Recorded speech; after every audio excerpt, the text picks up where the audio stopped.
अस्सलामुअलैकुम सामीन। 22 जिल्हिज्जा और 29 जून है। ख़बर का उन्वान है नीतीश कुमार की पार्टी जनतादल यूनाइटेड ने JDU की आमिला की कार्यकारिणी की मीटिंग आज दिल्ली में शुरू हो गई है। ये मीटिंग 2 दिन तक चलेगी।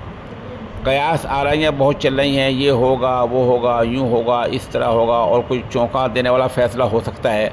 इस मीटिंग को लेकर बहुत सारी कयास आराइयाँ हो रही हैं, बातें हो रही हैं और ये मीटिंग 2 दिन तक चलेगी।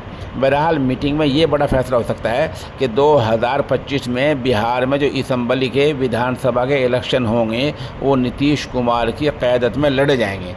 ऐसा बयान नीतीश कुमार की पार्टी के एक बड़े लीडर दे भी चुके हैं। उधर चंद दिन पहले बीजेपी के एक लीडर ने बयान दिया था कि वहाँ बिहार में बीजेपी की क़यादत में इलेक्शन लड़ा जाएगा। बहरहाल इस बात पर झगड़ा हो सकता है और मामला कुछ न कुछ हो सकता है। आज मीटिंग है, कल भी मीटिंग है। अब देखना है कि आज और कल 2 दिन की मीटिंग के बाद फ़ैसला क्या होता है। 2025 में बिहार में असेंबली इलेक्शन होना है, ये फ़ैसला उसी के बारे में होना है और उस फैसले पर पूरे मुल्क की निगाहें लगी हुई हैं।